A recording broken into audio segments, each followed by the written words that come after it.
Hello, ladies and gentlemen. Let's step back just for a moment and look at the verb tenses that we have spoken about.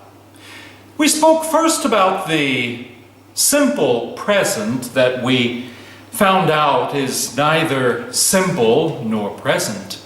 And what we decided to do was call one routine. I read the newspaper every day. And the other one we decided to call the present. I am reading the newspaper. Next, we looked at the simple past. The simple past, if you remember correctly, is the verb form that we use when we attach a fixed time element to show that the action is over. And finally, number 3, what we're going to look at now is what grammar books call the present perfect, which I'm very sorry to say is neither present nor is it perfect. In fact, what I like to do is examine what grammar books call the present perfect and ask ourselves, are we really talking about the present? Let me give you an example. I have lived in Rome for over 25 years. I don't know about you, but I think I'm talking about the past. 25 years is a long time. But grammar books tell us that we have to call it the present simple. Maybe this is why it's the verb tense that is the most difficult for native Italian speakers to understand and to use spontaneously. Let's take a look at it. What grammar books call the simple past, I call the dead past. The action is over.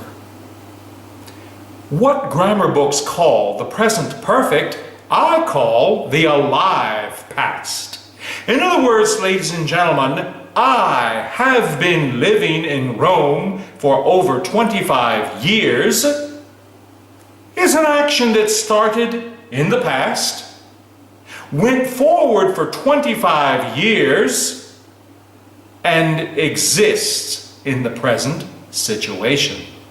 So when you really stop and think about it, it is the past, but the past that's not dead, it's the past that is alive. In fact, I have to warn you, it is our most favorite verb tense in the English language. We, to be quite honest, like you, rarely use the routine tense. I wake up every morning at 6 o'clock. But really, who cares? I have lunch every day at 1 p.m. What difference does it make? So we really don't use the routine very often. Ing. Now that's a form that we use to talk about now. Something that happened in the past, fixed time, dead, we use that sometimes. But we really use and overuse what I call the alive past. What grammar books call the present perfect, I call the alive past. Because it is the past that is still alive. I know, it's a lot to remember, but there's only one element. With the dead past, there's a fixed time element.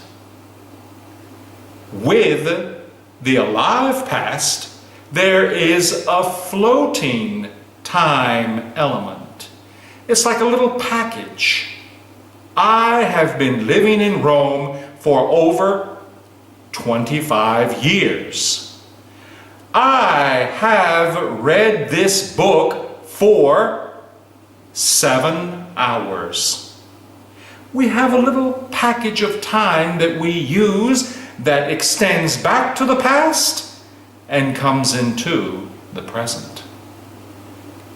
I repeat, this is the verb tense that is our favorite. Because basically, we are lazy. We love to take shortcuts in the English language. Why talk about something that you're doing now? Or why talk about something that happened in the past when you can talk about, using one verb form, something that happened in the past, continues on into the present and into the near future. The alive past is really a verb that we use very often because it's very useful. And remember, we use it because we talk about many things that started in the past and continued to the future. I have been living in Rome for over 25 years. John has studied the report for 7 days. Elisabetta has been writing this project for the last month. So, ladies and gentlemen, what we have here is a time element that started in the past, continues into the present, and on into the future. Thank you very much.